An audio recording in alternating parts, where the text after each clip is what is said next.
Bienvenidos a Relatos del Más Allá. Me encantaría saber desde dónde nos escuchan, dejen sus comentarios, los leo con atención.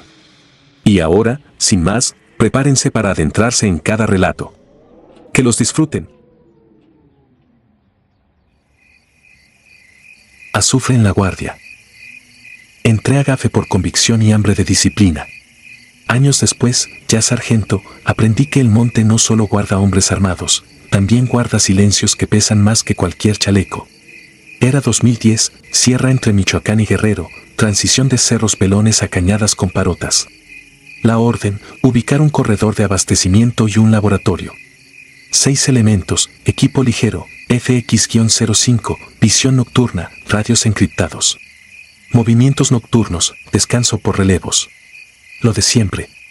Abastecimos agua y tortillas en una tiendita de madera clavada junto a la brecha. La mujer que despachaba nos miró sin tratar de agradar ni de ofender. Al darme el cambio dijo, sin énfasis, que venía una desgracia. Lo dejó flotando, como la ceniza del fogón. No era el primer aviso extraño que escuchaba en campaña, la mayoría se despeja con el sol. Aún así, esa tarde ajusté rutas y dejé al cabo con la antena alta. Nuestra base de patrulla quedó en una lomita con buena vista de 2 veredas. Monté la primera guardia, de 2300 a 0100. El cielo, sin luna, dejaba ver una vía lechosa y, abajo, una oscuridad densa. A los 20 minutos, un olor amargo, como de cerillo apagado, me llenó la nariz. Revisé viento, pensé en una quema de huizache, pero el aire estaba quieto. Apagué el ir un segundo, encendí el térmico. Entre la maleza, a baja altura, una firma cálida cruzó de izquierda a derecha, paso lento. Antropomorfa, pero extraña en la cintura, como si la articulación no obedeciera a una cadera humana. Alcancé a distinguir algo que destelló donde deberían ir tobillos. La firma se perdió detrás de un peñasco. Nada más. Al amanecer hicimos desplazamiento en rombo para revisar. Sobre barro duro, marcas que no correspondían a botas ni cascos de caballo. 2 medias lunas, profundas, alternadas, y, de vez en cuando, una hendidura circular, como si arrastrara algo. El cabo, seco, soltó un eschivo grande, sin intención de bromear. Lo tomé como referencia, no como diagnóstico. El segundo día rastreamos señales de actividad humana, huellas de tenis, envolturas de analgésico, una botella cortada para improvisar un embudo. Había cocina cerca, eso era claro. El plan fue dormir de día, caer de noche por la cañada que nacía en una barranca estrecha. Antes de entrar, el mismo olor a cerillo. Esta vez más fuerte, rasposo. Checamos que no fuera fuga de combustible. Nada. A las 0040.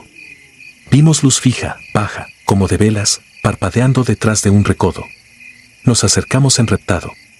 La gruta abría como una boca sin dientes. Adentro, sombras en movimiento lento. No escuché palabras claras, solo un ritmo de respiración colectiva, sostenida. Me quedé a 5 metros de la entrada, el equipo desplegado por sectores. En la cavidad había un círculo de piedras y, al centro, fuego contenido, sin chisporroteo. La llama ardía pareja, alimentada por algo más espeso que leña. De espaldas a nosotros, 4 personas con capuchas negras y cintas rojas en el brazo. Uno agitaba un manojo de ramas en el borde del fuego, despacio, como peinándolo. Entonces entró otro. Alto, desnudo del torso, piel manchada con tierra o ceniza mojada. La cabeza llevó algo que, en la penumbra, parecía cuernos cortos, no de venado, más gruesos, el contorno no engañaba. Caminaba sin zapatos, y cada paso dejaba una media luna precisa en el polvo. Las manos largas, uñas como láminas. Se colocó frente al fuego y extendió los brazos hacia nosotros, sin vernos. El calor cambió de nota. El olor a azufre golpeó como bofetada. Tenía que decidir. Entrar a fuerza letal o esperar. Algo me detuvo, el círculo no mostraba armas largas, y, fuera de lo ridículo y lo terrible, aquello no era aún un ataque. El sujeto dio un brinco corto, animal, y cayó con ambos pies dentro del anillo de piedras. La llama subió, no mucho, pero cambió de color, más blanca, más alta, como soplete. El humo, espeso, rodó hacia nosotros con dirección propia, como si alguien lo empujara. Por una fracción de segundo, la silueta quedó recortada, cuernos, hombros filosos, piernas que terminaban en pezuñas. No me interesó convencerme, mis ojos lo registraron y mi cuerpo quiso retroceder. El cabo apretó el antebrazo y respiró hondo para no toser. Los encapuchados no gritaron ni aplaudieron. Solo bajaron la cabeza y, en orden, fueron apagando las velas. Cuando terminó, el fuego quedó vivo, pero sin llama visible. El aire ya no ardía. Romper el contacto fue automático. No disparé. No por temor ni por superstición, sino porque no había parámetros claros ni objetivo definido dentro de esa gruta. Marcamos coordenadas, nos retiramos por la ruta fría y levantamos un OP para ver si salían armados o descargaban mercancía. No pasó nada más esa noche. Al tercer día, a 2 kilómetros, localizamos el laboratorio que buscábamos. Tambos con residuos, mangueras, un generador. 4 hombres sorprendidos, 2 que intentaron correr, 1 que se rindió de rodillas sin que se lo pidiéramos. Procedimientos, aseguramiento, cadena de custodia. Todo limpio. El teniente llegó en Cheyenne y pidió el parte. Mencioné la cueva y la actividad. Me miró con la incomodidad de quien quiere cerrar un tema antes de abrirlo. Ubiquen el sitio, se reporta, pero sin novelas. No discutí. Conocía la regla tácita, el papel aguanta lo útil, lo medible, no lo que te carcome el estómago de madrugada. Regresamos a revisar la gruta con la luz de la mañana. Quedaban tizones fríos y residuos pegajosos adheridos a las piedras. Al raspar con la navaja, desprendían un olor penetrante. Había pelo chamuscado, corto, grueso, no humano. En el suelo, las medias lunas. Medían como una palma de ancho, pero no tenían la simetría perfecta de un animal cuadrúpedo. Algo en el ángulo del trazo contradecía la naturaleza de una pisada normal. No encontramos armas ni droga, tampoco un cuerpo. Solo una cuerda trenzada con fibras vegetales y retazos de tela roja, al borde de una grieta que respiraba aire caliente. De vuelta en base, lavé el fusil y botas con gasolina. El olor no se iba, parecía volver en oleadas, sobre todo de noche, cuando el viento bajaba. Uno del equipo sudó frío durante horas y no quiso comer. Otro se despertó con el gesto de apartar humo de la cara, aunque no había nada. No lo contamos como susto, lo contamos como residual de ambiente contaminado. Conviene dejarle etiquetas a lo que no entiende uno. El informe subió simple, laboratorio asegurado, detenidos, material incautado, punto yo referenciado con actividad anómala sin riesgo inmediato. Con eso bastó para declarar cumplida la misión. Nadie pidió regresar a la cueva con químico forense ni con dron. No era prioridad. Años después, cuando ya no corría por esas veredas y mis manos volvieron más torpes para el rapel, saqué la libreta donde anotaba detalles para refrescar memoria. Entre fechas y coordenadas, leí una nota breve. Tiendita, la señora dijo desgracia. Había marcado un círculo alrededor de esa palabra y otra flecha apuntando a olor. Yo no creo en señales que predicen, pero sí creo en los hilos finos que conectan momentos si uno se atreve a mirarlos seguidos. Esa noche en la barranca no nos persiguió nadie, no nos dispararon, no nos cercaron. Sin embargo, desde entonces, cuando vuelo cerillo apagado sin razón, busco una salida, aunque esté en una sala iluminada. El recuerdo del humo que se movía con intención me alcanza en lugares donde el aire debería ser neutro. No pretendo convencer a nadie de lo que vi. En campaña uno aprende a callar lo que no entra en el parte. Solo sé que en un hoyo de piedra, bajo tierra caliente, algo brincó a un fuego que no chisporroteaba y que un olor de azufre se pegó a nuestras chamarras como si tuviera órdenes de no soltarnos. La misión se cumplió. Lo demás se quedó pegado a mí, como tizne que no se ve pero ensucia la respiración cada vez que lo recuerdas.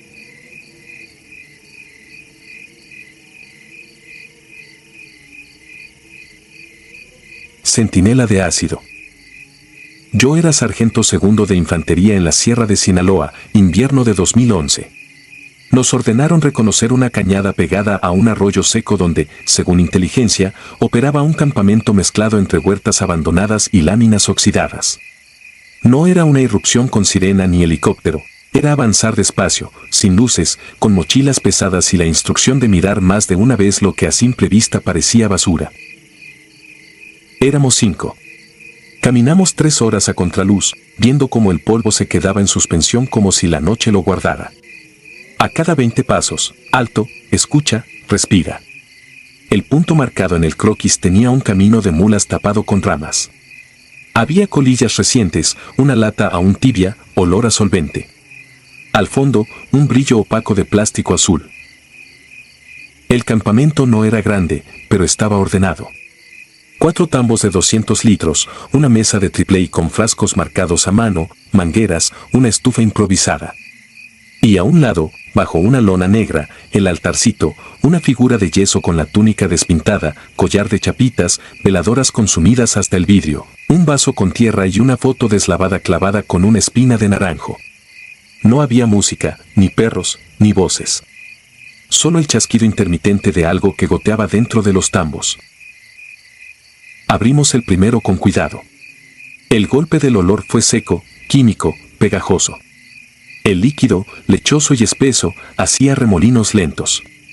En la superficie flotaban fragmentos que no eran madera ni plástico. Cerré antes de que la imagen se me fijara de más. El cabo Medina se persignó sin decir nada. Yo hice inventario mental de evidencias y aseguré mi radio en el chaleco. Hora y coordenadas. Cuando me acerqué al altar, vi marcas en el piso. No eran pisadas limpias, eran como garras arrastradas de ida y vuelta, una y otra vez, alrededor de la figura. En el borde de una veladora, grabado con un clavo, alguien había escrito un nombre y una fecha vieja. El aire vibraba, como en las tardes de calor, aunque la noche estaba fría.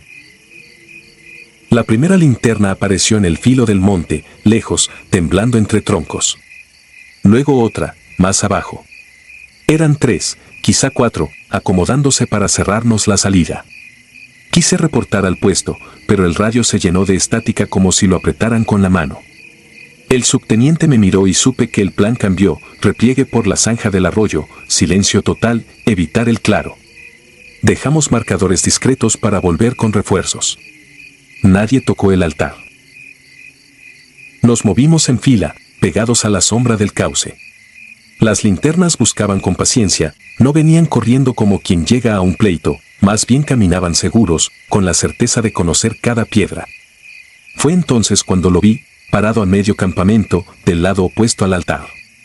Alto, más que cualquiera de nosotros con casco, silueta alargada, los hombros angostos, la cabeza rematada en un pico oscuro. No era máscara de plástico ni cartón mojado. Los ojos, 2 puntos rojos sin destello de lámpara, sin reflejo de vidrio. Había algo en su quietud que no era humana. No levantó la mano, no hizo ruido, no avanzó. Solo giró el rostro despacio hacia los tambos. Sentí como la nuca se me cerraba y los dedos buscaban el seguro del fusil para estar listos. Patiño, atrás de mí, tropezó con una raíz y a mí se me aflojaron las rodillas pensando que ese golpe nos delataría.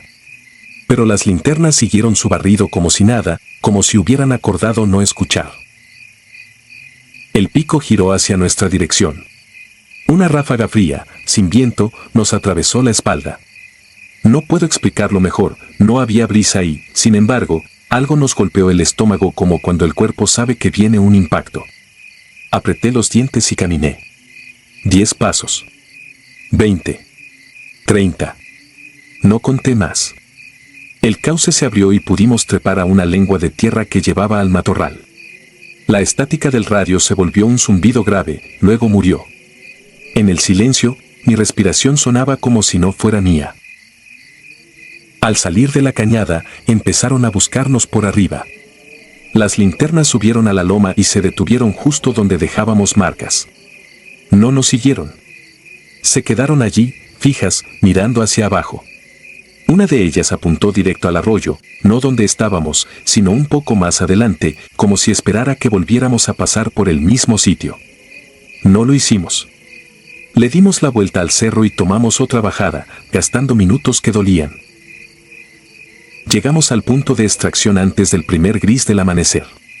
El subteniente pidió refuerzos, cadena de custodia, peritos y un perímetro más amplio.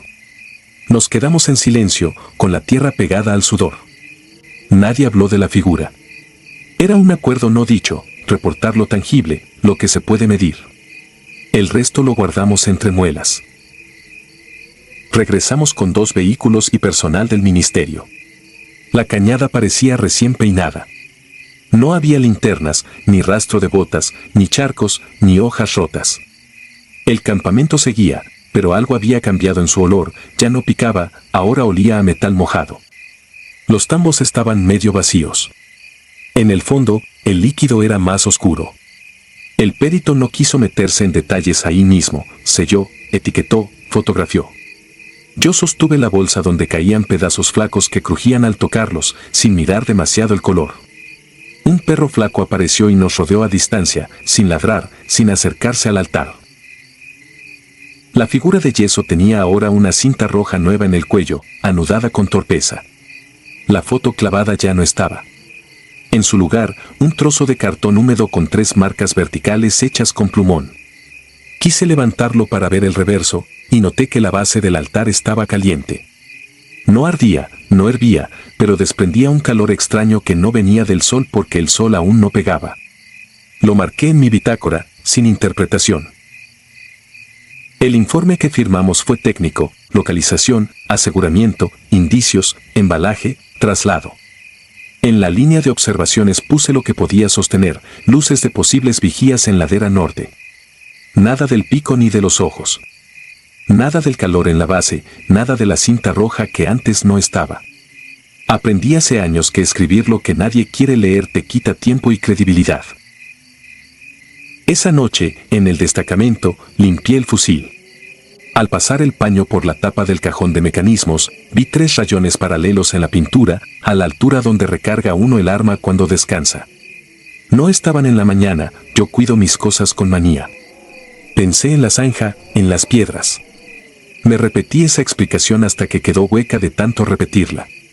Guardé el fusil y me fui a dormir con la sensación de que la cuadra olía a lo mismo que olían los tambos, a metal sumergido demasiado tiempo. Durante la semana siguiente, varios rancheros bajaron a la comandancia de la zona para preguntar por gente desaparecida. Traían nombres viejos y recientes. Uno, con sombrero deslavado y manos agrietadas, puso sobre el escritorio una bolsa con un collar de chapitas iguales a las del altar. Dijo que lo encontró tirado en la brecha. No supo explicar por qué lo había recogido. Tampoco supo decir por qué, desde esa madrugada, los gallos del pueblo no cantaban a la hora de costumbre, sino unos minutos antes, como si alguien les diera la orden sin reloj. Yo salí a otro servicio, a revisar bodegas cerca de una carretera secundaria. En una pared, pintado con aerosol negro, había un trazo que no era grafiti de bravata ni firma de pandilla. Era una cabeza con pico, hecha con 3 líneas. Debajo, un círculo partido. Tomé la foto en automático y la borré un segundo después, como si no haberla visto me quitara peso. Meses después, supe que el peritaje confirmó lo obvio: restos humanos en los tambos. Me llegó una copia del oficio con el lenguaje frío de siempre. Al final había un renglón adicional: se recupera cinta roja impregnada con sustancia no identificada. No decía más. Nadie nos llamó para ampliar declaración. Nadie preguntó por las linternas en la ladera ni por el calor del altar. El caso se fue diluyendo en la pila como el líquido en los contenedores. A veces sueño con la cañada. No con la parte que cualquiera contaría en una cantina, sino con un detalle mínimo: el momento exacto en que el pico gira hacia mí. En el sueño no huyo, no disparo, no pido apoyo.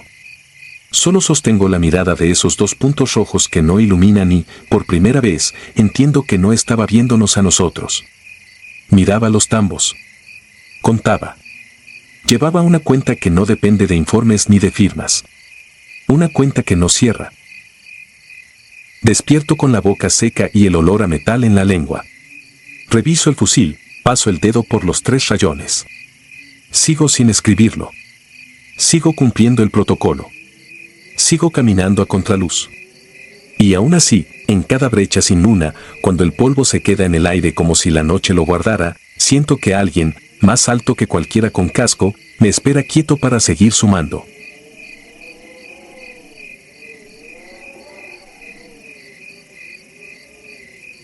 El que no volvió. Me llamo Darío, cabo de infantería. En 2015 nos destacaron a la Sierra Madre del Sur, entre Ajuchitlán y Coyuca. El mapa decía caminos de terracería y milpas, en la libreta del S3, probables laboratorios y campamentos de vigilancia. Antes de subir, paré en una miscelánea de lámina para comprar cigarros y café. La dueña, una mujer de manos manchadas de anilina, me miró fijo y dijo que esa noche el monte nos iba a cobrar uno. No le contesté. Solo asentí por educación y me guardé el comentario debajo del chaleco. Éramos 8 en 2 HMMWB. El teniente Salmerón llevaba la frecuencia primaria y a mí me tocó la escuadra de punto con Cota, otro cabo de mi generación. Subimos por una brecha clavada entre pinos, la resina pegajosa en el aire, el motor jadeando a baja. Atrás quedaban los ranchos con perros inquietos, adelante, la sierra entera como un animal durmiendo. Llegamos a un claro con vista a una barranca larga. Ahí armamos un campamento corto, ponchos, red, perímetro marcado con cal y latas colgadas a 15 metros. Nada de fogatas. Solo un jetboil para agua y café. A medianoche nos tocó la guardia. Apagamos todo, nos quedamos con NVG y una lámpara Pelican en rojo. El silencio no era total, el monte parlotea con hojas, insectos, madera que cruje. La frecuencia secundaria se oía limpia, sin tráfico. A lo lejos, del otro lado de la barranca, vi un punto opaco que no era estrella ni lámpara de rancho. No parpadeaba parejo, se movía como al ritmo de respiración. Lo marqué en mi croquis y le di un codazo a Cota. Él lo vio también y levantó el fusil solo lo necesario. Ninguno dijo nada. Cuando has pasado noches suficientes así, aprendes a no romper el aire con palabras. Otro punto idéntico se encendió a la izquierda, más bajo. Luego un tercero, aún más abajo, como si descendieran por escalones invisibles. No eran drones, lo sabríamos por el zumbido. Tampoco eran motocicletas o faros de camioneta, el terreno no da para eso. Cota me tocó el hombro y con la mano indicó barranca, acceso por espolón. Avisé a Salmerón por radio con clave de rutina y una reseña corta. Autorizó desplazamiento furtivo hasta el borde, sin cruzar. Avanzamos por la ladera con pasos de animal. La tierra estaba fresca y olía a amoníaco leve, como cuando limpian una letrina mal hecha. Entre matorrales encontré listones rojos y plumas amarradas con hilo, señal de halcones o algo peor. También marcas en el suelo, pisadas dobles, la forma de un casco y, a un lado, media planta humana. Estaban orientadas hacia abajo. No tomé foto. No por miedo, por prisa. Al llegar al borde, el viento trajo un olor a combustión reciente. En el fondo de la barranca, en una oquedad al pie de una roca, vi una fogata del tamaño de una llanta, alimentada con madera húmeda. Alrededor se movían sombras de 2 o 3 personas con capuchas, concentradas en un tambor azul puesto de lado, del que salía vapor pálido. Entonces lo vimos, una silueta grande, más alta que un hombre, con la nuca echada hacia atrás como si llevara un yugo. Caminaba raro, plantando primero lo que sonaba a casco sobre piedra, y luego la planta. Al acercarse al fuego, levantó lo que parecían brazos terminados en puntas negras. Lo que sentí no fue espanto de cuento. Fue la sensación exacta de que alguien nos había contado una broma pesada, y aún así la broma seguía siendo peligrosa. La figura se dobló hacia el tambor. Otro de los presentes lanzó algo que chisporroteó y cambió el olor a uno más ácido. La silueta giró y, sin aviso, se dejó caer sobre la fogata. El golpe apagó todo de golpe. El vapor, el brillo, los movimientos. Como si a alguien le hubieran arrebatado el enchufe al monte. Sin luz, la barranca se convirtió en hoyo negro. El Adichie se quedó ciego por un segundo y tuve que quitarlo para volver a ver. Avisé por radio, foco apagado, 3 individuos probables, sin tiro, sin identificación, espero órdenes. El teniente ordenó mantener visual, sin bajar. Obedecimos, con el corazón intentando perforar el chaleco. A las 3:40 volvieron 2 puntos, pero ya no abajo, ahora estaban en la otra ladera, más cerca de nuestra posición. No había sonidos de pasos, ni de ramas partidas. Solo la sensación, tosca y cierta, de que lo que fuera había salido por otra puerta del mismo cerro. La cal que habíamos tirado en el perímetro tenía mi huella para revisar el cambio de viento. Cuando regresamos al campamento, la línea seguía perfecta, salvo por un detalle. Mi huella se repetía hacia adentro, 1, 2, 10 veces, apuntando directo a mi bulto. Cota y yo nos miramos una fracción. No comentamos. Nadie quiere ser el que lleva al grupo al terreno de lo inexplicable. Al amanecer bajamos con toda la escuadra. La oquedad del fuego estaba fría, la madera ennegrecida sin ceniza fresca. Al lado quedaban restos calcinados de chivo, latas de sosa cáustica, mangueras transparentes con cristales pegados, una parrilla improvisada y un generador apagado, todavía tibio. Había tazas de peltre con café seco en el borde. A 20 metros encontramos el tambor, ya sin vapor, con una costra rojiza en el interior. Todo apuntaba a un laboratorio pequeño, de esos que levantan y desmontan en horas. El diario táctico pide fotos, muestras, marcación. Lo hicimos en automático. Rastreando ladera arriba dimos con una vereda abierta hace poco. Sobre el barro, las marcas de las pisadas dobles iban y venían, mezcladas con rodadas de llanta delgadas. En el alto, bajo una parota, hallamos 2 bidones enterrados con pastillas envueltas en cinta y una mochila con credenciales de un sindicato de rastro. Los sellos estaban recientes. El teniente ordenó un cordón y avisó a policía estatal. Para cuando llegó la patrulla, teníamos 4 detenidos sin arma, confundidos, tal vez peones, tal vez algo más. Ninguno olía a humo. Ninguno llevaba botas con casco. Regresamos al claro a reagrupar. Pasaron lista. Faltaba cota. No me alarmé de inmediato, a veces alguien se retrasa en una esquina del avance o se ofrece a revisar un rezago. Pero 5 minutos en sierra son una eternidad. Lo llamamos por radio, nada. Nos abrimos en peine hacia su último punto y lo encontramos a 3 metros de la vereda, boca abajo, una pierna atorada en una raíz, el rostro entre hojas. No había disparo. No había sangre. Tenía la piel fría y un reguero de carbón pegado en la chamarra, como hollín viejo. El médico dijo que había sido un paro. El teniente asentó causa probable, fatiga y frío. Se hizo el procedimiento y el helicóptero lo bajó. No hubo honores en una plaza grande ni discursos. Solo un velorio sobrio en su pueblo, un número de expediente y la recomendación de firmar el deceso como accidente en servicio. El parte de novedades mencionó el laboratorio desmantelado, los 4 detenidos y el decomiso. Nadie preguntó por luces. Nadie quiso escribir sobre la silueta. El monte tiene maneras de imponer su versión. Una semana después, en la misma miscelánea, volví a pedir café. La dueña no me miró a los ojos. Tenía el mostrador lleno de libretas y estampas. Me dio el vaso de unicel con la tapa ya puesta. Dentro había 2 granos de sal gruesa. No dije nada. Había viento de tarde, con polvo bajo las láminas. En la pared, junto a los refrescos, vi una veladora apagada con un nombre escrito con plumón, Cota. El apellido mal escrito, pero el nombre correcto. Dejé el dinero, salí y encendí un cigarro en la sombra del toldo. El humo me supo a madera húmeda. Cada vez que pienso en esa noche, el recuerdo no es la figura, ni los puntos bajando como respiración. Es mi huella repetida hacia mi bulto, como si alguien hubiera practicado seguir mis pasos sin tocar el guardián de calorías. Alguien, o algo. He vuelto a la sierra otras veces. He visto focos donde no hay camino, he olido cosas que no salen de fogón. Nada como aquella vez. La mujer dijo que el monte iba a cobrarnos uno y así fue. A veces la advertencia llega sin redobles. A veces llega en voz baja, en mostrador de lámina, entre cigarros y azúcar teñida. Y uno la guarda debajo del chaleco, pensando que el chaleco sirve para todo. Hasta que no.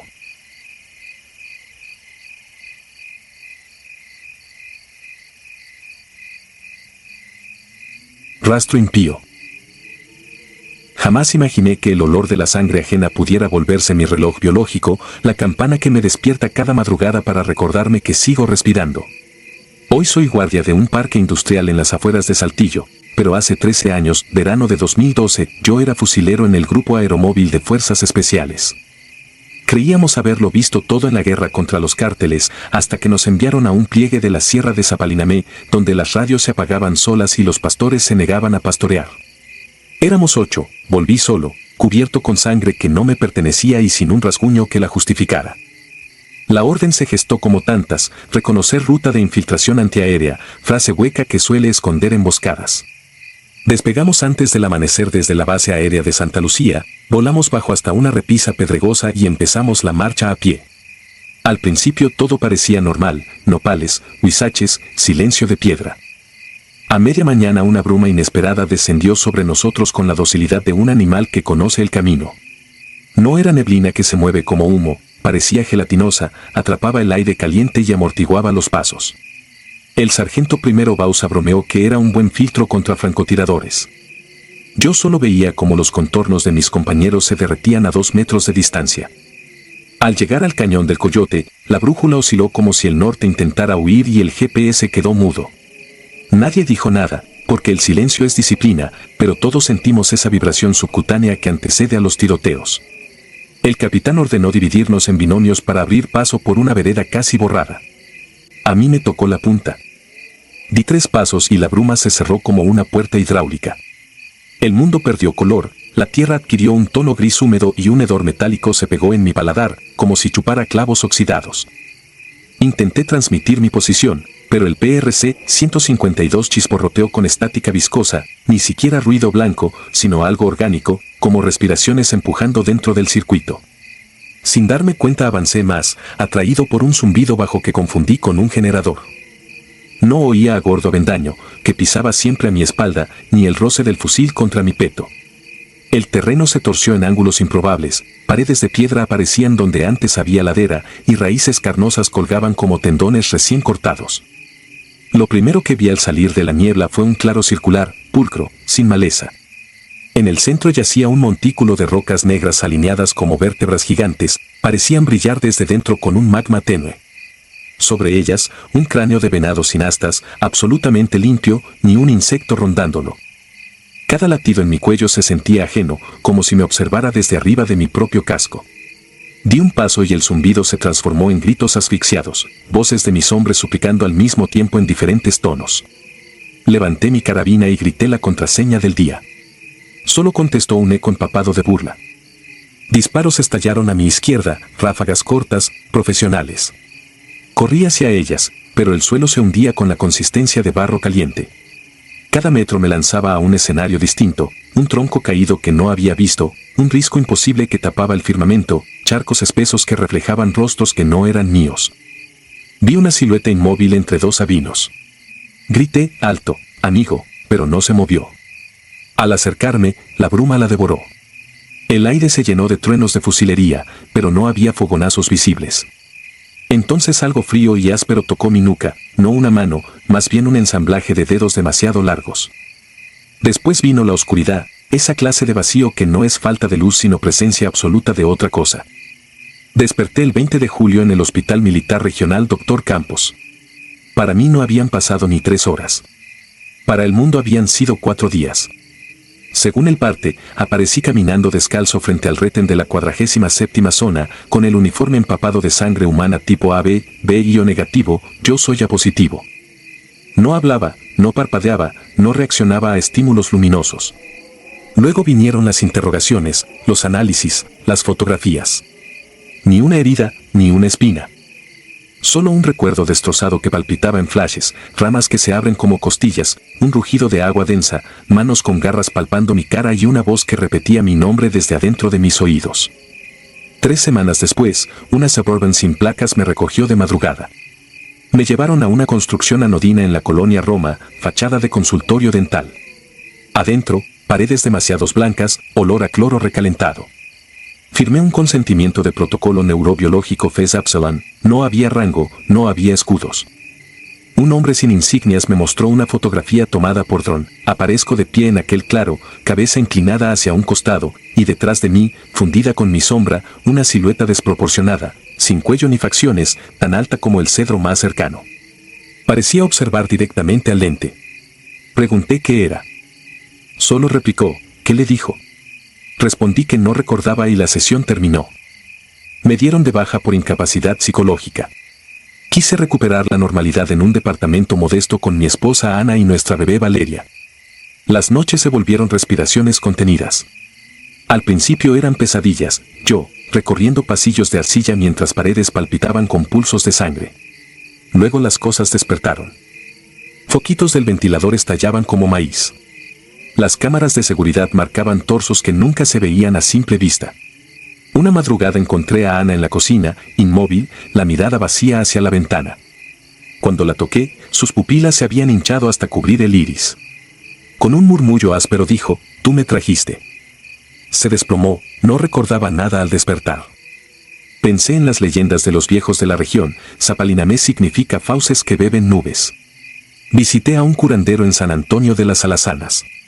Sin dejarme explicar, me impuso la mano en la frente y se encogió. «Traes pegada una piel que no es tuya», murmuró. Me dio una infusión para quemar acá y en el más allá. El líquido sabía a óxido. Al beberlo soñé con mis 7 compañeros. Estaban alineados alrededor del montículo negro, pero no enteros. Faltaban brazos, columnas, pedazos que se fundían con la piedra como si los devorara de dentro a fuera. Un mes después, Avendaño fue declarado ausente por acto de servicio, el resto también. Sus familias recibieron urnas vacías. Yo asistí como único sobreviviente. El mayor que presidía la ceremonia me sostuvo la mirada demasiado tiempo. Advertí lástima, pero también miedo. Al darme la espalda, alcancé a leer en sus labios, zona de exclusión biológica. Descubrí que el ejército había clasificado aquel cañón como punto a Ponce desde 1997, correlacionado con desapariciones de indocumentados y geólogos. Nunca debimos pisarlo. Fuimos Evo. Los fenómenos en casa se intensificaron, huellas húmedas en el pasillo cuando nadie había salido de la regadera, hedor a curtiduría impregnando las cunas de Valeria, manchas de mugre que se extendían por las paredes como raíces cada amanecer. Cambiamos de vivienda 3 veces. El rastro nos seguía. Un electricista encontró cables quemados desde adentro, como si el fuego hubiera empezado por falta de oxígeno. Yo dejé de distinguir el sueño de la vigilia.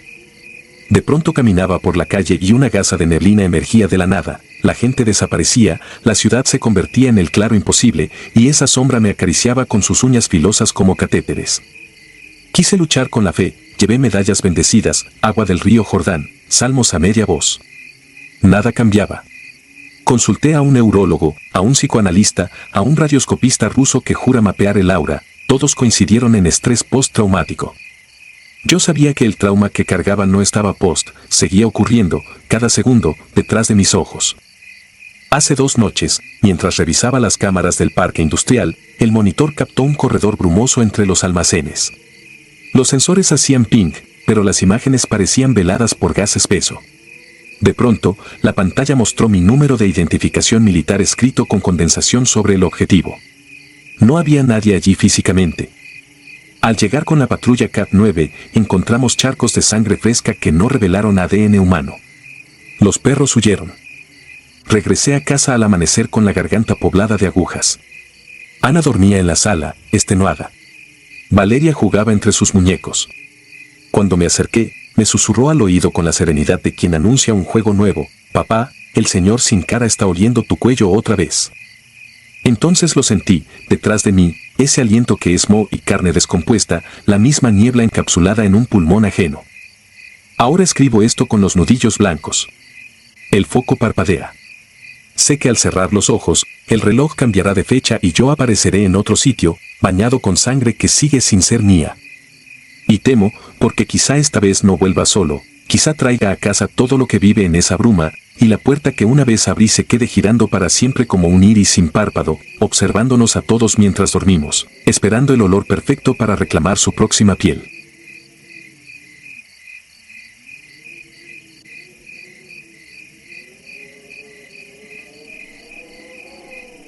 Latido negro.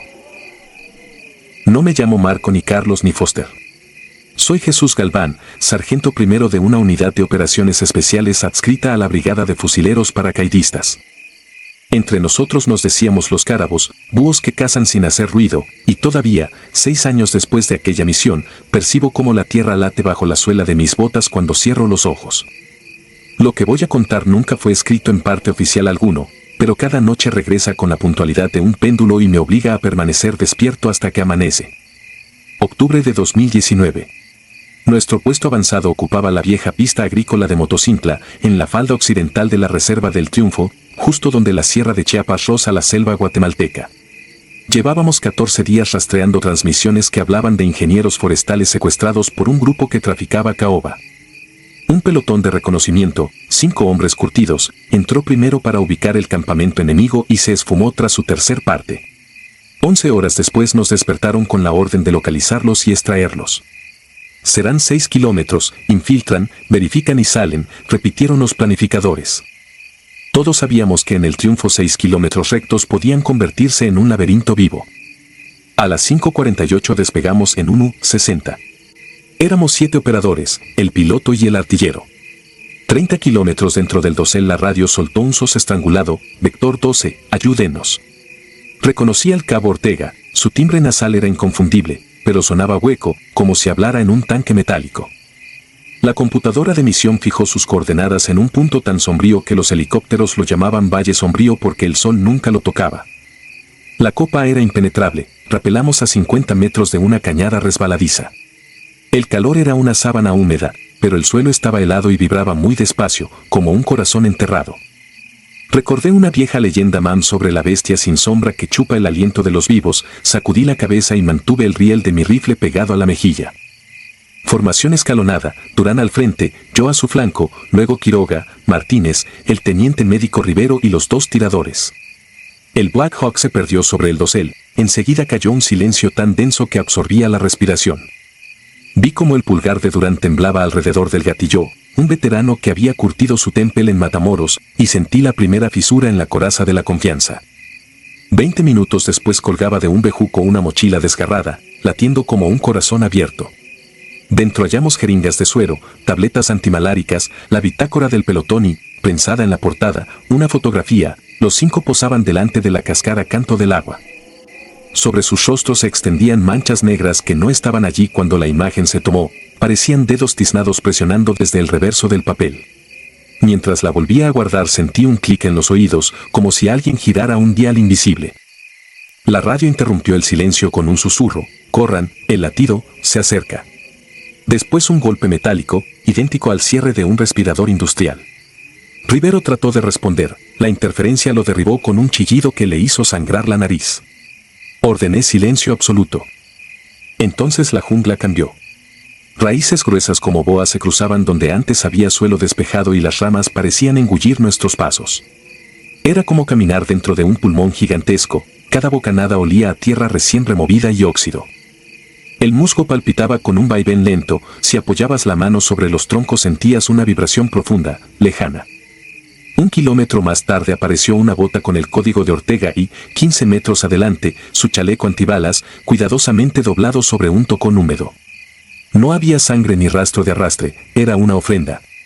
En la placa frontal habían tallado un óvalo y 2 líneas paralelas que evocaban un ojo cerrado. Durán murmuró, Nicte, el sueño profundo, y tragó saliva antes de volver al silencio. La noche cayó como una losa. Desplegamos un perímetro infrarrojo y sensores de movimiento. Ninguno durmió, desde la espesura llegaba un traqueteo orgánico, lento, parecido al crujido de dientes de madera. A las 2:10 la alarma se disparó, en las cámaras térmicas vimos siluetas alargadas con articulaciones inversas que estiraban los brazos hasta rozar la bóveda vegetal. El reflector solo iluminó jirones de uniforme colgados de las ramas, chorreando una savia negra que burbujeaba al tocar el suelo. No hubo tiempo de especular. La radio se encendió sola y una voz coral, masculina, femenina e infantil mezcladas, pronunció nuestros nombres, rangos y matrículas. Regresen la sangre, repetía, regresen la sangre. Quiroga, nuestro artificiero, se arrancó el casco, palpó su pecho y gritó que no oía su propio corazón. Se colgó 2 granadas en la pechera y corrió selva adentro. Apenas lo seguimos 20 metros cuando una explosión muda apagó todas las luciérnagas del contorno. El aire se volvió pesado, dulce, nauseabundo, y las sombras dieron un paso hacia nosotros. Las brújulas giraban sin control y el GPS deliraba, los satélites juraban que avanzábamos en círculos aunque marchábamos en línea recta. Marcamos troncos con machete y encontrábamos la misma señal pocos minutos después. Era como si la selva reacomodara sus senderos para retenernos. Durán ordenó activar la baliza de emergencia. Tardaría 30 minutos en sincronizar con los satélites, 30 minutos que se estiraron como una vida entera. Durante ese lapso oímos pasos detrás de cada liana y olimos tierra fresca, como si alguien cavara tumbas bajo nuestras botas. Rivero cayó de rodillas, murmuraba que su pulso se alineaba con el latido del suelo y que, si perdía el compás, su cuerpo se vaciaría. Al intentar levantarlo sentí como la tierra subía y bajaba, respirando. La baliza parpadeó azul y un rugido de hélices desgarró la bóveda frondosa. El helicóptero ancló la cuerda, Turán y yo ascendimos primero. Desde el aire vi cómo la selva se inflaba bajo los hombres restantes, las copas se arquearon y emergió una columna vertebral de raíces petrificadas. Cada segmento latía y manaba un líquido oscuro que chisporroteaba contra la luz estroboscópica. El artillero activó la minigun, las balas dibujaron un rostro tallado en madera viva, ojos cerrados bajo cicatrices prehistóricas, antes de que una mano gigantesca, hecha de maleza y tendones minerales, golpeara el fuselaje. Sentí el impacto atravesarme la columna y el mundo se convirtió en chispas, ramas y gritos apagados. Desperté 3 días después en el hospital militar de Tuxtla con ambas piernas fracturadas y la espalda vendada. Solo el artillero había sobrevivido conmigo. El parte oficial rezaba, derribo accidental por turbulencia orográfica. Ni una palabra de Nicte, ni del pelotón perdido, ni de la criatura que emergió del subsuelo. Durante el interrogatorio, un coronel colocó una fotografía sobre la mesa, imagen satelital tomada por nuestro GPS segundos antes de la caída. La topografía formaba un corazón humano gigantesco, los ríos eran arterias, las cañadas ventrículos, y la aurícula izquierda coincidía justo con el valle sombrío. El coronel me preguntó qué veía. Respondí que ignoraba su significado. Cerró la carpeta, me dio la baja médica y jamás volví a saber de él. 6 meses después renuncié al uniforme. Ahora soy guardia nocturno en una escuela técnica al norte de Veracruz. Las madrugadas, cuando el viento golpea los almendros, siento aquel latido bajo mis pies, constante, paciente. Como si la selva hubiera injertado un fragmento suyo dentro de mi pecho para saber dónde encontrarme cuando decida reclamar lo que le pertenece. Hay noches en que despierto bañado en sudor con los tímpanos retumbando. Juro que oigo el latido viajando por las tuberías, rozando los focos, colándose bajo la puerta y trepando hasta mi almohada. Entonces recuerdo la última frase que Ortega balbuceó antes de fundirse con la estática: el suelo no olvida los pasos, tarde o temprano reclama a quienes se atrevieron a dejar huella. Cuando eso ocurre me quedo inmóvil, aguardando la primera luz, convencido de que la próxima vez el latido vendrá a buscarme con nombre y rango, y esta vez no habrá cuerda ni helicóptero que me eleve a salvo de su respiración.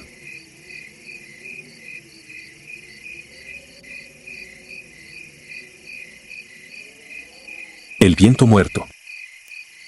Dicen que el desierto no guarda memoria, que cada huella se disuelve cuando el viento derrama de nuevo la arena. Yo repetía ese mantra hasta la madrugada del 18 de febrero de 2019, cuando Mapimí decidió conservar las mías. Soy el teniente Alejandro Duarte, Fuen 13, una célula clandestina gestada a la sombra de los viejos gafes para misiones que jamás llegan a los partes oficiales. Desde aquella noche no he dormido más de 2 horas seguidas. Escribo porque la única alternativa es escuchar la estática del radio, esa que cada madrugada pronuncia mi nombre con la voz de los muertos que no logré traer de vuelta. La orden llegó con la puesta del sol: localizar y extraer a un antropólogo civil que investigaba petroglifos en el polígono abandonado llamado La Esperanza. El expediente incluía una advertencia absurda: sector prohibido, sin más detalle. Pensamos en minas sin detonar o rutas de contrabando. Éramos 5 veteranos: Bravo, Sierra, Oscar, Lima y yo. Habíamos cruzado selvas donde cada hoja esconde una mirilla y calles donde la noche se compra a plomo. Aún así, hubo un silencio incómodo cuando leímos aquella nota. Nadie pronunció la palabra miedo. Simplemente verificamos armas, cargamos equipo y subimos al Black Hawk que nos dejó a 20 kilómetros del objetivo. A las 21:40 iniciamos la infiltración con una nueva. El termómetro cayó de 38 a 3 grados en menos de una hora, un latigazo de frío que volvió el desierto una placa de vidrio mate. Avanzábamos en formación de reloj: Sierra y Bravo abrían camino, Lima llevaba la navegación, Oscar controlaba el microdrón y yo sellaba retaguardia. Caminábamos con la disciplina de un metrónomo, pero algo sutil estaba fuera de compás: el eco de nuestras zancadas tardaba décimas de segundo más en regresar, como si el sonido transitara un pasillo más largo que el visible. El barómetro cayó 15 milibares sin tormenta a la vista. El desierto empezaba a imponer sus propias reglas. La primera anomalía llegó como un zumbido en la radio de Sierra. Cambiamos de frecuencia, el zumbido persistió. Minutos después se convirtió en voz, mi indicativo: Cuervo, pronunciado con el timbre exacto de mi hermana, muerta 5 años atrás. Cerré el canal y reinicié el equipo, la voz siguió allí. Bravo giró la cabeza, bastó su expresión para saber que él también escuchaba algo. El protocolo dicta ignorar interferencias hasta evaluar la amenaza, pero cada kilómetro la voz sonaba más clara, más íntima, como si estuviera dentro del casco. Antes de que el cronómetro marcara la hora siguiente percibimos que el desierto respiraba. Un soplo tibio se deslizó alrededor de nuestras botas y levantó remolinos minúsculos. Dentro flotaban púas de cactus, fragmentos de metal corroído y un diente humano pequeño. Giraban contra las manecillas del reloj, chocando sin caer. Bravo trató de atrapar uno, la corriente le carbonizó los guantes y dejó grabada la huella de una rueda dentada con 13 radios. La temperatura subió 15 grados, nos cubrió de sudor y, segundos después, cayó a bajo cero. Pensé en abortar, pero la voz en el auricular susurró que el antropólogo aún respiraba, y maldije mi credulidad porque quise creerle. El dron perdió señal a los 10 kilómetros. Oscar juró que nadie lo desconectó, que una mano invisible apagó el motor. Recuperamos la unidad estrellada y revisamos la cámara térmica, mostraba 7 siluetas rodeándonos, caminando en círculo. A simple vista no había nada. El monitor Geiger comenzó a lanzar picos de radiación gamma que ningún manual explica. Apagamos el aparato para no distraernos, pero el pitido quedó pegado a mis oídos como tinnitus fantasma. Entonces el viento trajo olor a cobre, como sangre hervida al sol. Lima masculló una oración y seguimos avanzando. Llegamos al campamento del antropólogo a las 2:10. La tienda estaba deshecha, alrededor, piedras negras formaban un círculo perfecto de 9 metros. Dentro hallamos velas consumidas, huesos animales y símbolos pintados con grasa. Algunas trazas mezclaban glifos rarámuri con runas nórdicas. El estómago se me retorció. Sierra pateó una calavera semienterrada. Al hacerlo, todas las radios estallaron en siseos que arañaban el tímpano. Entre el ruido distinguí mi nombre repetido en un coro de voces infantiles. A las 2:33 detectamos movimiento entre 2 torres oxidadas. Surgió una figura más alta que cualquier hombre, compuesta de sombra y polvo. El haz de mi linterna la atravesó y explotó en chispas azules. El ente reapareció a nuestra espalda, como si la distancia no existiera. Oscar alzó el fusil, su dedo temblaba, jamás le había temblado nada. Disparamos. La arena fue lo único que sangró. Decidimos retroceder. Cada paso se volvió 1 kilómetro y cada kilómetro un laberinto, dunas que no existían aparecían, el horizonte giraba. A mi derecha apareció una copia exacta de mí, hasta la cicatriz de la mejilla. Sonrió con dientes de obsidiana. Disparé. Cuando el humo se disipó solo quedaba un montículo de arena palpitante. El eco devolvió mi disparo, pero invertido, como un rugido famélico. Bravo desapareció junto al círculo. Grité su nombre, respondió la voz de un niño detrás de mí. No había nadie. Los auriculares crepitaron con su respiración, no es arena, cuervo, es ceniza. El silencio posterior dolía. Sierra se arrancó el casco para callar la radio y empezó a golpearse la cabeza con la culata.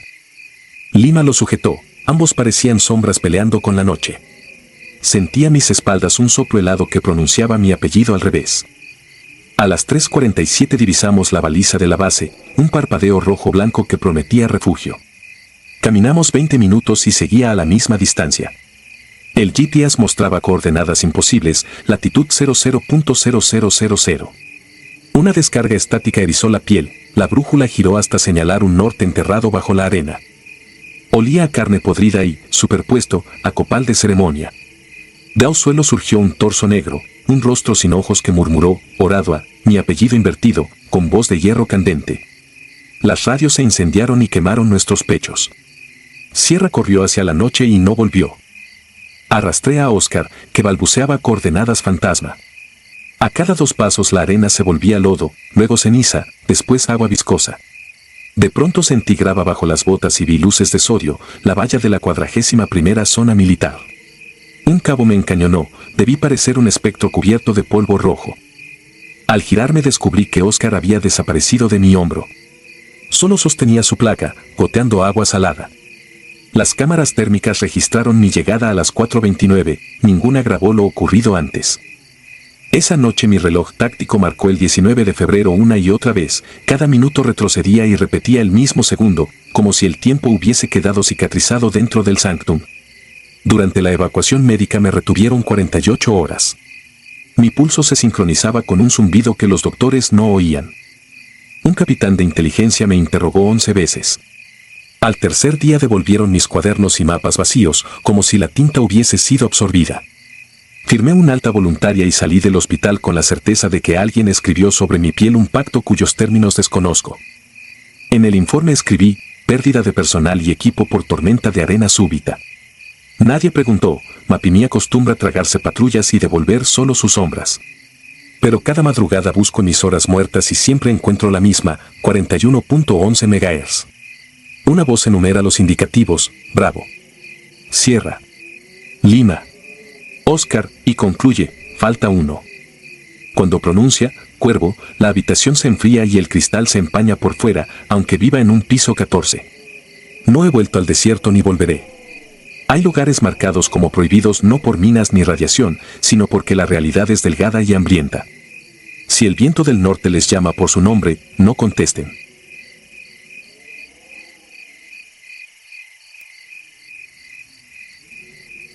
El que me jaló del mar. Soy Gafe. No daré claves ni nombres reales. Solo voy a contar lo que me pasó en 2016 en la Costa Grande de Guerrero, cuando estaba adscrito a una célula que hacía reconocimientos costeros en apoyo a interdicción. Éramos 6 y yo llevaba el FX-05, visor nocturno y radio en Canal 3. Dormíamos en una caseta abandonada junto a una ramada para lanchas. De día entrenábamos, de noche patrullábamos el estero y el tramo de playa entre dos barras de arena que se cortan con mar de fondo. El domingo nos tocaba mantenimiento, pero yo soy de los que no se quedan quietos. A eso de las 5:10, con la marea subiendo y la luna tapada por nubes, decidí trotar por la orilla. La brisa pegaba salada y el rumor del oleaje parecía más pesado de lo normal, como si algo empujara desde el fondo. Me metí al agua hasta la cintura para enfriar las piernas. Nadie debía estar en el mar con aviso de tormenta, pero la costumbre engaña. Uno cree que domina el entorno y no es cierto. A 10 metros, vi algo que flotaba paralelo a la rompiente. Pensé en la tapa de un tambo de plástico, de los que usan para gasolina. Avancé con cuidado. El agua me llegaba al pecho y las olas arrebataban arena. La cosa se acercó. No era un tambo. Era una cara. Hinchada, pálida, con pelo pegado a tiras por la sal. Se movía por la resaca y me miraba con cuencas oscuras donde debían haber ojos. Sentí que el corazón me tiró un golpe seco. Tragué agua. Respiré hondo, levanté el codo como en natación de combate y retrocedí. La cosa giró, como si quisiera ponerse boca abajo, y una mano se alargó hacia mí. No flaquita, no fuerte, solo una mano blanca que no se comportaba como mano. Me apretó el antebrazo. El tacto fue gelatinoso al principio y después duro, como si debajo hubiera cuerda. Jaló. El mar me partió las piernas y me metió en un remolino que no era grande pero sí traicionero. Sentí arena raspándome los codos, sal en la garganta, el chaleco empapado volviéndose plomo. Golpeé con el arma cruzada sobre el pecho para deshacer el contacto. La mano no cedía. Jaló otra vez. Perdí pie. No grité. Aprendí que gritar te quita aire. Busqué firmar plantas para impulso. Nada. Solo agua tapeando los oídos y un chillido largo del viento sobre la barra. Escuché el chasquido de mi linterna de cabeza encendiéndose al topar con la correa. Elas cortó espuma. Alcancé a ver detrás de esa cara una espalda hinchada, piel reventada en placas, como si el mar hubiera estado barnizando carne. No quiero recordar más detalles. Logré meterle el antebrazo libre por debajo a lo que fuera y empujé hacia afuera, aprovechando una ola que venía con fuerza. La mano soltó, o eso creí. Quise nadar de perrito hasta donde ya se podía caminar. Y entonces sentí el tirón en el tobillo. No fue un calambre. Fue una fuerza seca que me dobló la rodilla y me zambulló como a trapo en un balde. El mundo se volvió agua y presión. Pensé en mi madre. Pensé en la instrucción, si te arrastra, no pelees hacia arriba, rólate con el giro, busca diagonal. Obedecí como en pista de entrenamiento. Mi cuerpo giró. El tirón insistió. Metí la mano al cuchillo de hebilla. Corté al tanteo. El filo chocó con algo fibroso, como soga vieja. Un latigazo me soltó. Salí a la superficie vomitando sal. Toqué arena con las palmas y gateé fuera del alcance de la resaca. En 4, tosí y tosí hasta que el pecho dolió. Me quedé de lado, mirando el mar de reojo. La superficie parecía normal. Solo líneas grises y espuma. La luz de la caseta asomaba en la duna como un ojo amarillo. El radio en mi chaleco soltó estática. Alguien dijo algo en clave sobre un punto brillante visto al norte. Levanté la cabeza. Había una luz tenue, como de una lámpara vieja que entra y sale detrás de la rompiente. Se movía paralelo a la costa, lenta. No era lancha, no era boyarín, no era pescador con lámpara. Se hundía, aparecía, avanzaba de lado. Intenté pararme. El tobillo me ardía. Miré y vi marcas en la piel, como si algo con filo redondo me hubiera mordido sin romper. Cicatrizó así después. En ese momento no sangré, pero dolía como si el mar me hubiera taladrado. Hice señas con el brazo hacia la caseta. 2 de mis compás salieron de la sombra, con cascos y lámparas. Yo no quería que se metieran. Levanté la mano en cruz para pedir alto. No me vieron. El viento les tiró el sonido hacia atrás y la espuma les escupió luz. El más ágil se metió al agua hasta el pecho. No tardó ni un minuto en voltear hacia mí con la cara descompuesta. Algo le había rozado la pantorrilla por debajo. Salió como pudo, echando maldiciones entre dientes. El otro se quedó a la cintura, apuntando con la lámpara hacia esa luz que iba paralela a la orilla. En eso, la luz se apagó. El mar se quedó sin referencias y, por un segundo, el silencio se sintió pesado, como techo bajito. Luego una ola golpeó con fuerza la barra y nos empapó de nuevo. Decidimos retirarnos a la caseta. Cerramos la puerta de lámina y nos quedamos oyendo el agua. Hicimos conteo, revisé equipo, reporté el incidente por radio con un código neutral. No quería que sonara a pánico. El jefe pidió que esperáramos a la luz del día para registrar bitácora y sacar fotos de marcas. Nadie durmió. Cuando amaneció, vimos la playa llena de pequeñas líneas negras. Eran percebes y caracolitos reventados por la marejada. Había trozos de sargazo, ramas, basura de pesca, un zapato deshecho. Siguiendo la línea, descubrimos también huellas raras. No eran de humano ni de tortuga. Eran marcas pares, como si 2 pesos iguales se hundieran a la vez y luego desaparecieran. Llegaban desde la orilla y se perdían en la boca del estero, justo donde el agua dulce entra con fuerza al mar. Más al norte, en un recodo, topamos con un tambor azul a medio enterrar. Sin tapa, sin nada dentro. Al moverlo, liberó un olor a sal mezclada con algo rancio, pero no de carne, más bien de químico viejo. Tomamos coordenadas y avisamos para que llegara gente de cadena de custodia. A mí me ardía el tobillo. La marca parecía hecha con alambre recubierto. Recordé el tirón en diagonal, la textura de soga vieja. Me negué a creer que una mano me había atrapado. Traté de quedarme con la idea del cable de un artefacto o una trampa de pescador. Me aferré a eso. A mediodía, la marea empezó a bajar. La barra quedó ancha y el estero se volvió más claro. Me acerqué de nuevo, ya con luz completa y con otro elemento cubriéndome. En el agua, apenas a 1 metro, había cabello enredado en un pedazo de nylon, pegado a una raíz de mangle que la corriente había jalado a la orilla. Negro, pegajoso por sal y arena. Me dio náusea. Al tocarlo con la bota, se deshizo como trapo viejo. El otro elemento me dijo que no lo pisara, que esperáramos a los de investigación. Asentí y di 2 pasos atrás. Fue entonces cuando lo vi. No entero. Solo por un segundo. Debajo del agua, más adentro, cruzó algo pálido, grande y de contorno humano, pero deformado por la presión y la marea. Se movió como quien no nada, sino que lo llevan. No volví a meterme. Nadie más lo hizo. Ese día levantamos actas y nos movimos de punto.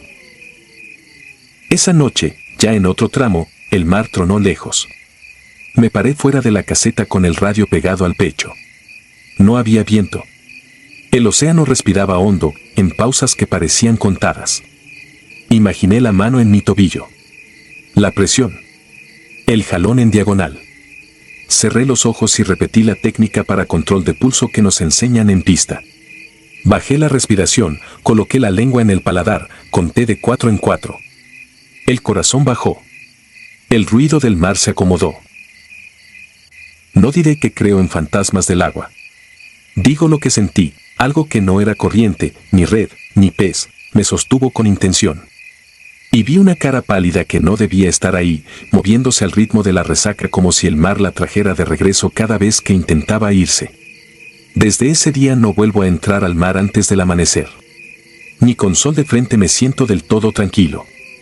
Me baño en río, hago pista en seco, corro en duna. Y cuando me toca playa, me quedo con los pies clavados en arena firme, mirando la línea donde las olas nacen y mueren, esperando a que el océano me devuelva el favor de haberme soltado. Si decide que no, no habrá técnica que alcance. Solo quedará esa fuerza ciega que jala desde abajo, sin pedir permiso, sin dejarte opción.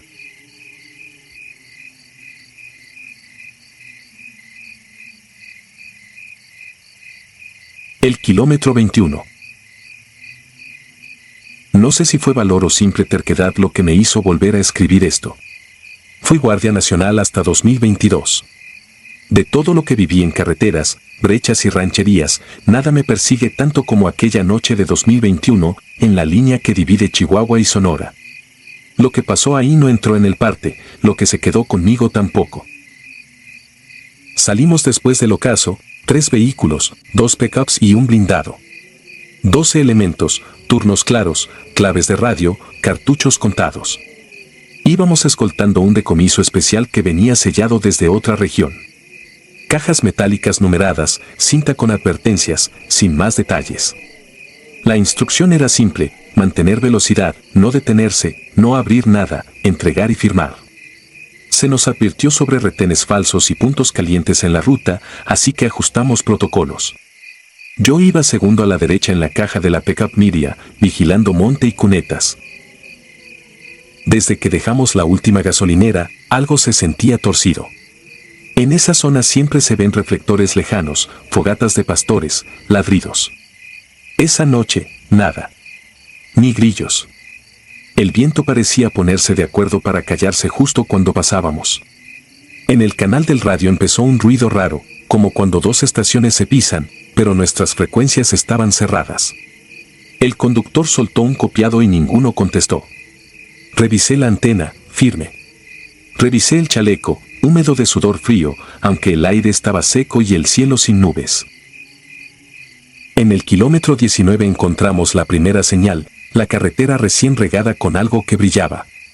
El de punta avisó, bajó un poco la marcha, esquivó, no hubo contratiempos. 2 kilómetros después, la mancha era un espejo negro sobre el asfalto. El de adelante alcanzó a pasar, nosotros patinamos y mordimos la orilla. El blindado quedó ladeado, corrigiendo. Fue entonces cuando tronó el primer impacto. No sé si era mina casera o carga pegada al poste, pero el fogonazo nos llenó de polvo caliente y grava. El parabrisas se cuarteó como telaraña. Después vino el concierto, ráfagas desde ambos lados del cerro, golpes secos contra lámina y contra tierra, chispas en los rines. Respondimos como nos enseñaron, ráfagas cortas, buscar fogonazos, cambiar posición, no quedar separado. El de punta intentó avanzar para abrir espacio y le llovieron tiros. El blindado reculó para cerrar el jue, la abertura en la retaguardia, casi nos barre a nosotros. Empezamos a bajar, a formar triángulos de cobertura, a contar. En medio de esa coreografía aprendida, algo no cuadró. Entre detonaciones y gritos aparecieron órdenes con una voz que conocía, la del sargento. Venían claras por el canal, pero el sargento estaba a 3 metros de mí, con la mano pegada al micrófono, dientes tensos, sin hablar. Cambiamos al canal alterno, las órdenes siguieron, repitiendo nuestras claves exactas y los apodos. Era como si alguien copiara la cadencia de quienes iban cayendo. Un cabo se giró hacia el monte porque escuchó que lo llamaban por su nombre de pila, no por clave. Lo vi. Alcanzó a levantar el arma y fue jalado de las botas por algo que no vi completo. Solo quedó su casco rebotando en la cuneta. Me arrastré hacia la zanja con otro compañero, él miró hacia la línea de ocote y se puso rígido. Me dijo que había 3 figuras paradas, quietas, como esperando a que nos asomáramos de nuevo. Yo solo vi oscuridad entre troncos y algo como vapor pegado al suelo, enredándose entre las ruedas. Quisimos replegarnos hasta el blindado, pero el aire se puso pesado, como cuando va a caer tormenta seca. La vista se hizo angosta. De a un lado del remolque, una de las cajas había caído y rodó por la inclinación de la banqueta. El sello estaba roto, no por herramienta, sino rasgado a golpes. Me acerqué lo suficiente para ver dentro. No había droga, no había armas. Había recipientes de barro, una máscara de madera carcomida, cuentas de piedra con símbolos marcados, un puñado de polvo oscuro en bolsas de tela con nudos extraños y una tira de cuero con figuras que no reconocí. El olor era mezcal viejo con tierra de panteón después de lluvia. En ese instante, algo me habló tan cerca que sentí el aliento helado en la oreja. No era el radio ni un compañero. Era una voz que conocía más que a mi madre y que sin embargo no pertenecía a nadie vivo. Dijo mi apellido como lo decía mi abuelo cuando me regañaba de niño. Por un segundo, mis manos fallaron. Detrás de la defensa, mi compañero empezó a repetir no voltees, y se pegó el casco como si quisiera metérselo hasta el cuello. La tierra a nuestro alrededor vibró despacito, como si debajo hubiera gente caminando. Del árbol más cercano se desprendió una figura alargada. No la vi caer, ya estaba a mitad del camino cuando la enfoqué. Medía más que un hombre, no caminaba, se deslizaba. No era animal. Tampoco sombra, tenía peso, hundía la grava con cada paso. Sus ojos no brillaban en color prohibido para mí, eran pálidos, amarillentos, como lámparas de taller al borde de fundirse. Abrí fuego. El retroceso me devolvió a la realidad.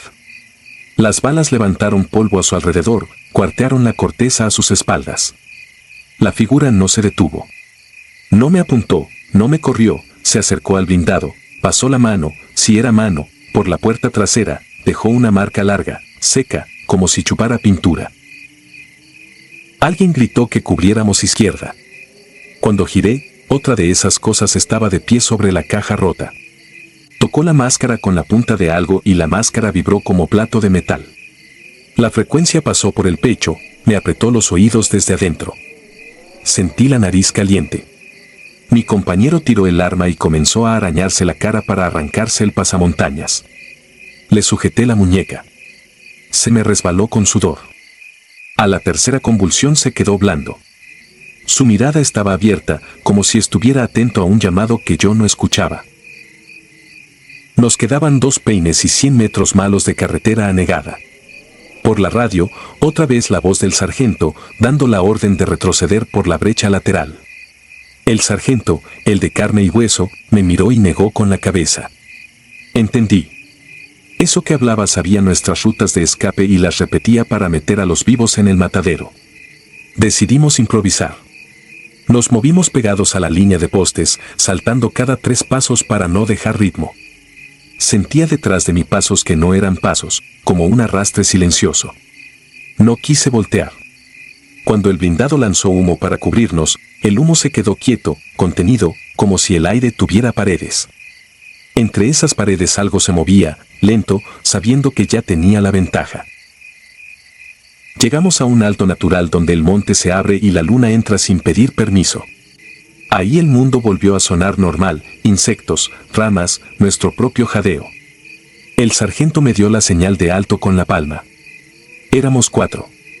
Minutos antes éramos 12. Bajé la mirada al chaleco y las manos me temblaron por primera vez. Quise rezar y no me salió la primera palabra.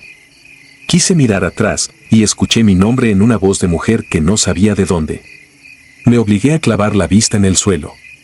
Frente a mí había una de esas cuentas de piedra caída de la caja, con una figura marcada a golpes, un círculo cruzado por líneas que no terminé de contar. No sé cuánto duró la retirada. Entre peñas y mezquites perdimos el camino, luego lo encontramos, luego lo volvimos a perder. Al amanecer, el blindado con los que quedaban nos recogió cerca de un abrevadero seco. Un rancho nos dio agua. La ambulancia atendió a los que aún respondían. El reporte oficial dijo, emboscada, respuesta, bajas, aseguramiento incompleto, investigación en curso. Nadie escribió sobre la caja rota, ni sobre las marcas largas en la puerta, ni sobre el aire que parecía tener bordes, ni sobre la voz que imitaba a los muertos con una precisión que helaba. Traté de seguir. Dormí en cuarteles, en hoteles, en casas de campaña. Cuando por fin dejé el uniforme, creí que lo había dejado todo ahí, en aquel tramo maldito. Me equivoqué. Hay noches en las que la habitación se queda sin sonido. No hablo de silencio normal, hablo de esa falta de mundo que conocí en el desierto. Entonces siento el peso del chaleco aunque esté en camiseta. La piel de los antebrazos se me llena de puntitos de frío. Y me llega esa voz, pegada a la oreja, pronunciando mi apellido como lo hacía mi abuelo, como lo dijo el sargento, como lo dijeron mis compañeros por radio. No es eco. No es recuerdo. Es llamada. A veces despierto con tierra en las uñas, como si hubiera estado escarbando. A veces encuentro marcas largas en la pintura del coche, como si alguien pasara una mano grande y seca por encima y dejara líneas sin color. He pensado volver a ese kilómetro para ver si todo fue una alucinación, y no puedo ni acercarme al mapa. Me tiembla el pulso, me truena la mandíbula. Sé que quien abre cosas que no entiende paga caro. Yo no abrí nada, pero estuve ahí cuando otros rompieron el sello, y a veces estar es suficiente. Si le pongo nombre, le doy un lugar. Si lo cuento, quizás se calme. Si lo niego, regresa cada vez más cerca. Por eso escribo. Para dejar constancia de que no fue solo fuego cruzado. Para que alguien sepa que hay encargos que no valen la entrega. Y para advertir que, en la línea polvorienta donde el país se hace angosto, hay un punto marcado con pintura blanca que dice 21. Quien lo cruce de noche, que no escuche al radio si le hablan por su nombre. Que no siga voces con apodos que solo usan los suyos. Que no mire dentro de cajas selladas.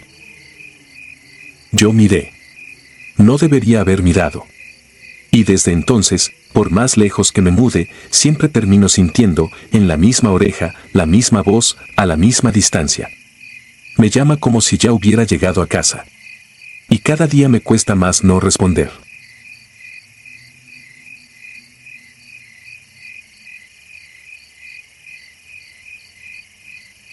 Noche sin ladridos. Salí de Aguascalientes a las 23:10 con caja seca y abarrotes para un centro de distribución en Tepatitlán. Noche despejada, viento leve de costado. Tacógrafo en verde, presión de aire estable, neumáticos sin cortes. Me acomodé el cinturón, revisé de reojo los espejos y dejé que el motor se asentara en novena. El plan era tomarla libre por Ojuelos para evitar una obra que, según los grupos de radio, tenía parada a media fila de trailers. En la libre el asfalto cambiaba de tono y el rumbo olía a rastrojo. Pasé el primer poblado sin novedad. Perros en patios que me siguieron con la mirada y nada más. No movían el hocico, no corrían junto al murete, no se escuchaba ni una cadena. Me llamó la atención porque yo me sé los ladridos de la madrugada como otros se saben los cantos de un gallo. Si un can no ladra a un monstruo de 40 toneladas, algo está mal. Seguí. A la altura de un paraje con una capilla, volví a ver animales tendidos, pancitas que subían y bajaban lentas, ojos a medio abrir. Ni uno se incorporó cuando la caja vibró en una junta. Eso me dejó frío. Bajé un cambio y apagué un momento la música. El silencio estaba pegado al parabrisas. Ni grillo ni moto vieja ni bocina lejana de camión urbano. Solo mis llantas. Me estacioné frente a una tienda cerrada para revisar tensores. Alumbré con la lámpara de mano. A un lado de un portón había un plato con croquetas derramadas sobre tierra. Polvo fino adherido a los bordes, como si alguien las hubiera rociado con algo. Un gato dormía en postura rara junto al comedero, respirando pesado. Dejé la lámpara sobre el guardafangos y sentí hormigueo en los antebrazos. Recordé una anécdota de patio. Cuando callan los perros, se prepara una visita. Regresé a cabina y retomé la marcha. Unos kilómetros adelante apareció una desviación improvisada, 3 conos, un balizamiento titilante y un letrero indicando que la libre estaba cerrada por derrumbe. En la orilla del carril, la luz alta alcanzó a pintar algo que no cuadraba, clavos soldados en varilla, listos para reventar llantas si obedecías la flecha. El brillo no era de humedad ni de vidrio, era metálico, colocado con intención. Frené con motor, dejé el conjunto casi inmóvil y afiné vista. Un hilo negro cruzaba más adelante, tensado a la altura del eje de la caja. No era cable de la CFE ni la sombra de una rama. Era soga. A la derecha, en un camino de tierra, distinguí el perfil bajo de una pickup con toldo. Sin encender luces, alguien se movió detrás. Entonces lo entendí completo: desviación falsa, soga, ponchallantas, animales dopados para que nadie del lugar avisara. Todo listo para una visita nocturna. Empujé el freno de estacionamiento y sentí el resorte morder. Respiré hondo. No podía tomar la desviación ni avanzar directo sin cortar la cuerda. Avanzar era darles la panza. Echarme en reversa tantos metros, con noche cerrada y sin guía, era irme de cola. Miré el mapa. Tenía un retorno más atrás, pero implicaba pasar otra vez entre casas de patios dormidos. El tiempo tiraba de la nuca. Subí vidrios, apagué el tablero para quitarme reflejos y dejé solo los cuartos. Activé el bloqueo del diferencial. La decisión fue simple, quitar la trampa sin dar blanco. Tomé el gancho que traigo para pallets, abrí la puerta en silencio y bajé con la lámpara cubierta con la mano. El aire olía a tierra fría. La soga vibraba leve con el viento. La corté en un jalón, cuidando que no palmeara contra el asfalto, y la dejé caer hacia la banqueta. Al enderezarme vi sombras pegarse al costado de la pickup. Me subí, sin luces, metí primera baja. El conjunto avanzó como bestia herida pero obediente. Pasé despacio sobre la zona de clavos ladeando la tractora. Sentí 2 golpes sordos en la caja y uno en el guardachasis, pero las llantas de dirección quedaron vivas. Cuando superé los conos, encendí altas, metí quinta y pegué la bocina larga. El estallido sonó en toda la calle. No fue para espantar, fue para avisar a cualquiera que sí estaba despierto. Aceleré. Por el retrovisor vi cómo la pickup saltaba a la carretera y tomaba distancia. No me persiguió. Quizá no esperaban ruido. Quizá el plan era limpio y sin ocasos. Kilómetros más adelante, la adrenalina me duró hasta la caseta. Pagué con manos húmedas, entré a la gasolinera inmediata y dejé el motor a 1000 para que no se apagara por el golpe de estrés. Fui al baño, me lavé la cara y sentí un latido en las encías. Llamé a emergencias desde la oficina del encargado. Expliqué lo de la desviación, lo de la cuerda, lo de las croquetas con polvo. Me pidieron ubicación. Un operador tomó nota con voz neutra, dijo que enviarían una patrulla de la guardia. Amanecía cuando llegaron. 2 unidades con códigos discretos. Revisaron mis llantas, les mostré marcas y los golpes contra los soportes de la caja. Un agente revisó la libera asegurada por el candado de empresa, tomó fotos y me pidió detallar lo visto en los patios. Lo hizo con calma, sin prometer nada. Al rato se acercó un hombre mayor con su gorra doblada, el encargado de la tienda. Contó que desde días atrás habían aparecido bolsas anónimas junto a las puertas, a muchos les pareció regalo tardío de fin de año y las dejaron. Desde entonces, los animales comían y se echaban como piedras. Nadie había reclamado y nadie preguntó demasiado porque a esa hora nadie quiere problemas. Los agentes se metieron al poblado y me sugirieron esperar hasta que regresaran. Me senté en el escalón de la tractora, tomando café de termo. Noté en mis manos temblor que no se quitaba. Una señora barrió la entrada de su casa con movimientos lentos. No había niños afuera. Un perro cruzó la calle con la lengua de fuera y se echó bajo una sombra sin mirarme. Las cosas parecidas a la tranquilidad ya no me inspiran confianza. Volvieron los guardias con 2 bolsas plásticas levantadas con pinzas. Dentro, comida para perro con polvo grisáceo adherido. Comentaron, más para su registro que para mí, que a simple vista parecía sedante de uso veterinario molido y mezclado. No dieron nombres ni teorías, solo asentaron que el tramo estaba armado para recibir algo grande sin que nadie del lugar diera aviso a tiempo. Les pedí firmar lo necesario y seguir, la carga tenía horario y el cuerpo empezaba a resentir. Crucé el resto de la ruta con luces altas y la mirada escaneando todo lo que antes me parecía paisaje. Los perros que sí ladraron más adelante me parecieron música. En Tepatitlán descargué, firmé y me quedé en el patio de maniobras hasta que el sol pegó fuerte. De regreso, por pura manía, evité otra vez la zona. Las manos dejaron de temblar hasta bien entrada la tarde. Desde esa noche incorporé un punto nuevo a mi lista mental: si paso por un poblado y los animales no me reclaman, no toco freno ni subo foto ni me acomodo como si nada. Mantengo el conjunto en movimiento y pongo distancia. No se trata de superstición, se trata de señales. La carretera enseña con golpes, a mí me enseñó con silencio. A veces, en la cama del hotel, cierro los ojos y vuelvo a ver los patios inmóviles, los platos con comida pegajosa, los conos acomodados con paciencia. Me pregunto cuántos no vieron la cuerda a tiempo, cuántos obedecieron el letrero perfecto y cayeron en manos de gente que prefiere que ni los animales se enteren. No necesito imaginar nada más para perder el sueño. Me basta recordar una libre donde ni un solo ladrido quiso rescatarme del ruido de mis propios frenos.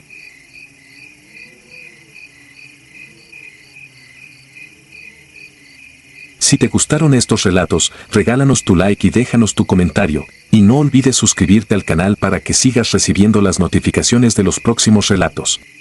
Tu apoyo nos ayuda a seguir creciendo dentro de YouTube. Nuevamente, mil gracias y nos vemos en el próximo relato.